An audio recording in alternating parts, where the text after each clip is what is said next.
Hi everyone, ചെവിയുടെ പുറത്ത് വെക്കുന്ന ഇയർബഡ്സ് കണ്ടിട്ടുണ്ടോ നിങ്ങൾ? പ്രശസ്തമായ ബോസ് കമ്പനിയുടെ ഓപ്പൺ ഇയർബഡ്സ് ആണ് ഇന്ന് നമ്മൾ റിവ്യൂ ചെയ്യുന്നത്. Welcome back to ഗിസ്മോ.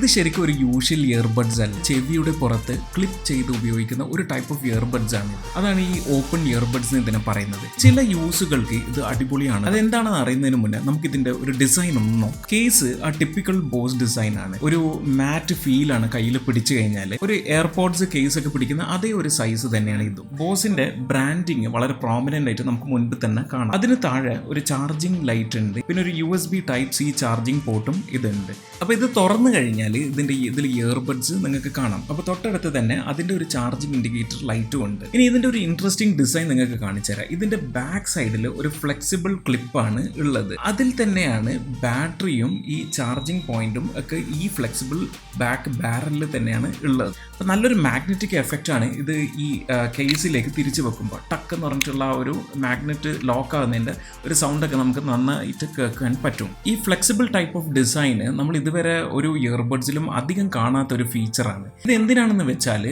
ഇങ്ങനെ ചെവിയുടെ ബാക്കിൽ ഇതിങ്ങനെ ക്ലിപ്പ് ചെയ്ത് വെക്കാനുള്ള ആ ഒരു ഡിസൈനാണ് ഈ ഒരു ഫ്ലെക്സിബിൾ ആയിട്ടുള്ള ഈ ഒരു ബാൻഡ്.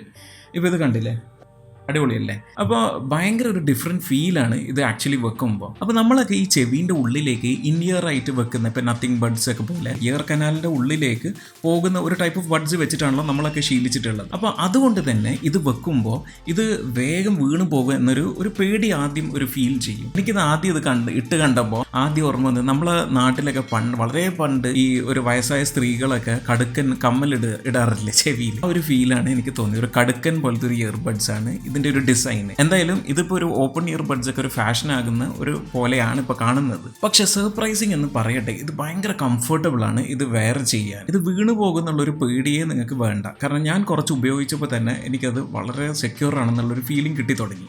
അത് ആക്ച്വലി ഭയങ്കര ഒരു ഡിസ്റ്റിങ്ക്റ്റീവ് ഫീച്ചർ തന്നെയാണ്. നമ്മളിപ്പോൾ ഇയർബഡ്സ് ഒക്കെ എടുത്തു കഴിഞ്ഞാൽ പല ആൾക്കാർക്കും ഈ ഇൻഇയർ ഇയർബഡ്സ് ഇഷ്ടമല്ല. ചില ആൾക്കാർക്ക് അത് ഇയർ ഫെറ്റീഗ് വരും. സാധാരണ ഇയർബഡ്സിന്റെ ഉള്ളിലുള്ള ഈ സിലിക്കൺ ടിപ്സ് ഒക്കെ നമ്മൾ ഇയർ കനാലിലേക്ക് വെക്കുമ്പോൾ കുറേ നേരം കഴിയുമ്പോൾ നമുക്കത് ഭയങ്കരമായിട്ട് ചൂടായിട്ട് ഫീൽ ചെയ്യും. അപ്പോൾ പല ആൾക്കാർക്ക് അത് ഭയങ്കര ഇറിറ്റേഷനും കുറേ നേരമൊന്നും പാട്ട് കേൾക്കാൻ സാധിക്കാത്തൊരു സിറ്റുവേഷനാണ്. അങ്ങനത്തെ ആൾക്കാർക്ക് ഇത് പെർഫെക്റ്റ് ആണ്. കംഫർട്ട് ലെവൽ ശരിക്കും പറഞ്ഞ ഒരു 9 out of 10 ആണ്. കേസ് അടക്കുമ്പോൾ നല്ല ഒരു തഡ് സൗണ്ട് നിങ്ങൾക്ക് കേൾക്കാം. പിന്നെ പെട്ടെന്ന് നമുക്ക് കേസിലേക്ക് ഇത് തിരിച്ചു വെക്കാനും പറ്റുന്നുണ്ട്. പിന്നെ ഒരു കാര്യം, ഇത് ഒരു കൈ കൊണ്ട് കേസ് ഇങ്ങനെ ഓപ്പൺ ചെയ്യാൻ കുറച്ചൊരു ബുദ്ധിമുട്ടുണ്ട്. അത് നല്ലത് തന്നെയാണ്, കാരണം ബഡ്സ് പെട്ടെന്നൊന്ന് കേസിൽ നിന്ന് വീണ് പുറത്തു പോകാൻ ചാൻസും ഇല്ല. ഓക്കെ, ഇനി ഇതിൻ്റെ സൗണ്ടിനെ പറ്റി പറയാം. ഇത് എല്ലാവർക്കും ഉള്ള ഒരു പ്രൊഡക്റ്റ് അല്ല. മ്യൂസിക്കോ അല്ലെങ്കിൽ അടിപൊളി സോണിക് എക്സ്പീരിയൻസ് വേണം എന്ന് ആഗ്രഹിക്കുന്ന ആൾക്കാർക്ക് ഇത് ശരിയാകില്ല. അവരിത് വാങ്ങണ്ട. കാരണം ഇത് നിങ്ങളുടെ ഒരു സൗണ്ട് എക്സ്പെക്റ്റേഷനകത്ത് ഉയരുകയില്ല. ഇൻഇയർ ബഡ്സ് വെച്ച് കഴിഞ്ഞാൽ ആ ഇമ്മേഴ്സീവ്നെസ്സും ആ മുട്ടും ഒക്കെ ഉള്ള ആ ഒരു ബേസ് ഉണ്ടല്ലോ, ആ ഒരു ബേസും മുട്ടൊന്നും ഇതിൽ കിട്ടില്ല. അത് ഇതിൻ്റെ സൗണ്ട് ഡ്രൈവറിൻ്റെയോ അല്ലെങ്കിൽ കോമ്പണൻസിൻ്റെയോ ഒരു പോരായ്മയല്ല, മറിച്ച് ആക്ച്വലി ഇതിൻ്റെ ഒരു ഡിസൈൻ അങ്ങനെയാണ്. അതുകൊണ്ടാണ് ഇതൊരു ഓപ്പൺ ഇയർബഡ്സ് എന്ന് പറയുന്നത്. അപ്പോൾ നിങ്ങളുടെ ചുറ്റും നടക്കുന്ന കാര്യങ്ങൾ വളരെയധികം അവെയർ ആകും. നമ്മൾ പറയില്ല പരിസര ബോധം.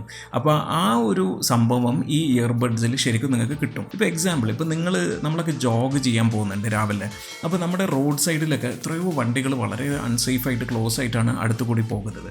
നമ്മൾ ഈ ഇൻഇയർ ബഡ്സ് ഒക്കെ വെച്ച് കഴിഞ്ഞാൽ ശരിക്കും പറഞ്ഞാൽ വളരെ ബുദ്ധിമുട്ടാണ്. വണ്ടി പോകുന്നതൊക്കെ നമുക്ക് പെട്ടെന്ന് അറിയാൻ സാധിക്കില്ല. അങ്ങനത്തെ ഒരു സെനാറിയോയിലൊക്കെ ഈ ബഡ്സ് വെച്ച് ജോഗ് ചെയ്യുന്ന ആൾക്കാർക്ക് ശരിക്കും പറഞ്ഞാൽ എൻവയൺമെൻ്റ് ഒക്കെ ശരിക്കും നല്ല ക്ലിയർ ആയിട്ട് അവെയർ ആയിട്ട് ഇരിക്കാൻ പറ്റും. പിന്നെ വേറൊരു സെനാറിയോ, ഇപ്പോൾ നിങ്ങൾ ഓഫീസിലിരിക്കുകയാണ്, പെട്ടെന്ന് നിങ്ങളെ ബോസോ അല്ലെങ്കിൽ കൊളീഗ്സോ ഒക്കെ വന്നിട്ട് എന്തെങ്കിലും ചോദിക്കുമ്പോൾ പെട്ടെന്ന് പോസ് ചെയ്ത് എന്താ പറഞ്ഞതെന്നുള്ള ഒരു എന്താ പറയുക, ഒരു അൺകംഫർട്ടബിൾ സിറ്റുവേഷൻ, ഒരു ഓക്വേർഡ് സിറ്റുവേഷനിലേക്ക് പോകാതെ ഒക്കെ അവരെന്താ പറയുന്നതും സൈമിൾട്ടേനിയസ്ലായിട്ട് പാട്ടിൻ്റെ കൂടെ തന്നെ അല്ലെങ്കിൽ നിങ്ങൾ കേൾക്കുന്നതിൻ്റെ കൂടെ തന്നെ നിങ്ങൾക്ക് ആ ഒരു കോൺവെർസേഷൻ മനസ്സിലാക്കാനും അതിനെപ്പറ്റി അവെയർ ആകുവാനും ഒക്കെ നിങ്ങൾക്ക് ഇതിൽ സാധിക്കാൻ പറ്റും. ഇതിന് ആക്ച്വലി നോയിസ് ക്യാൻസലേഷൻ ഇല്ല. അതുകൊണ്ട് തന്നെ വേറൊരു അഡ്വാൻറ്റേജ് എന്താ വെച്ചാൽ ബാറ്ററി അധികം കുറയൂല. ഒരു 7.5 അവേഴ്സൊക്കെ ഇതിന് ഒരു ചാർജിൽ കിട്ടുമെന്നാണ് ബോസ് അവകാശപ്പെടുന്നത്. ഇത് ആക്ച്വലി നമ്മുടെ കേസിൽ വെച്ചാൽ തന്നെ വീണ്ടും നമുക്ക് ചാർജ് ചെയ്തിട്ട് കുറേ നേരമൊക്കെ നമുക്ക് ട്രെയിൻ യാത്രകളിലൊക്കെ നമുക്കത് കേൾക്കാനും സാധിക്കും. അപ്പോൾ ഞാൻ നേരത്തെ പറഞ്ഞ പോലെ ബഡ്സ് ഇങ്ങനെ ക്ലിപ്പ് ചെയ്ത് കഴിഞ്ഞാൽ നല്ല കംഫർട്ടബിളായിട്ട് കേൾക്കാൻ പറ്റും. ഞാനിത് ആദ്യം കണ്ടപ്പോൾ വളരെ സ്കെപ്റ്റിക്കലായിരുന്നു. ഇങ്ങനത്തെ ഒരു ഈ ഓപ്പൺ ഇയർ ഡിസൈൻ ഒന്നും കേൾക്കാൻ പറ്റില്ല എന്നാണ് ഞാൻ വിചാരിച്ചത്. പക്ഷേ സർപ്രൈസിങ് എന്ന് പറയട്ടെ, നല്ല വോളിയം ലെവൽസ് ഉണ്ട്. ഒരു 70% വോളിയം വെച്ചാൽ തന്നെ ഡയലോഗ്സും വർത്തമാനമൊക്കെ വളരെ ക്ലിയർ ആയിട്ട് നമുക്ക് കേൾക്കാൻ പറ്റും. ഒരു എക്സാമ്പിൾ പറയാം ഞാൻ.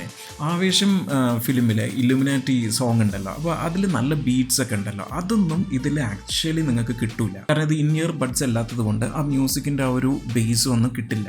പക്ഷേ എന്ന് നിൻ്റെ മൊയ്തീൻ ഫിലിമിലൊക്കെ ഉള്ള മുക്കത്തെ പെണ്ണെ ആ ഒരു പാട്ടൊക്കെ നിങ്ങൾക്ക് നല്ലോണം എൻജോയ് ചെയ്യാൻ ഇതിൽ പറ്റും. കാരണം അത് കുറേയൊക്കെ വോക്കൽസാണ് നിങ്ങൾക്ക് കൂടുതൽ അതിൽ കേൾക്കാൻ പറ്റുക. ഇനി നമുക്ക് ബോസിൻ്റെ മൊബൈൽ ആപ്പിനെ പറ്റി നോക്കാം.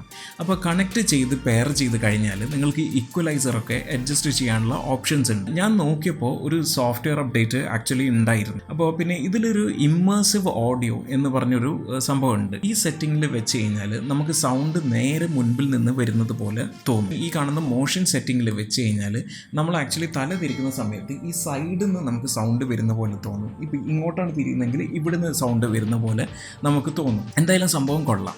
പിന്നെ ഷോർട്ട് കട്ട്സ് ഒക്കെ ഇവിടെ കൊടുത്തിട്ടുണ്ട്. ആക്ച്വലി ഈ ബാരലിൻ്റെ മുകളിലാണ് ആക്ച്വലി ടച്ച് കൺട്രോൾസ് എല്ലാം ഉള്ളത്, ഈ ബട്ടൺ. അപ്പോൾ ഇതിൽ ഫുൾ ടച്ച് അല്ല, നമുക്കിത് പ്രസ് ചെയ്തിട്ട് ഉപയോഗിക്കണം. ഇനി ഇതിൻ്റെ പ്രൈസ് പറഞ്ഞാൽ നിങ്ങൾ കുറച്ചൊന്നും ഞെട്ടും. 23,000 to 26,000 ആണ് ഇതിൻ്റെ പ്രൈസ്. ബോസ് ആകുമ്പോൾ പിന്നെ ആ ഒരു പ്രൈസ് വരുമല്ലോ. പക്ഷേ ആ പ്രൈസിന് ഇത് ആക്ച്വലി വേർത്ത് അല്ല. മ്യൂസിക് നല്ല ഫീലായി ഇൻവോൾവ് ഇമേഴ്സീവായി കേൾക്കാൻ ആഗ്രഹിക്കുന്നവർക്ക് ഇത് പറ്റില്ല.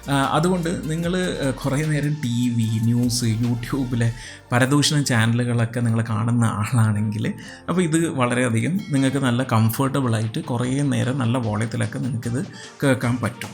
അപ്പോൾ ദാറ്റ്സ് ഇറ്റ് ഗൈസ്. ഈ ഒരു ഡിഫറെൻ്റ് ആയിട്ടുള്ള ഇയർബഡ്സിൻ്റെ റിവ്യൂ വീഡിയോ നിങ്ങൾക്ക് എല്ലാവർക്കും ഇഷ്ടപ്പെട്ടെന്ന് വിചാരിക്കുന്നു. നിങ്ങളുടെ അഭിപ്രായങ്ങളും ഡൗട്ട്സും തോട്ട്സും ചോദ്യങ്ങളും ഒക്കെ താഴെ കമൻറ്റ് ബോക്സിൽ പറയുക. ചാനൽ സബ്സ്ക്രൈബ് ചെയ്യുക, ലൈക്ക് ചെയ്യുക, ഷെയർ ചെയ്യുക. അപ്പോൾ അടുത്ത വീഡിയോയിൽ കാണുന്നവരെ this is Junaid signing off from ഗിസ്മോ.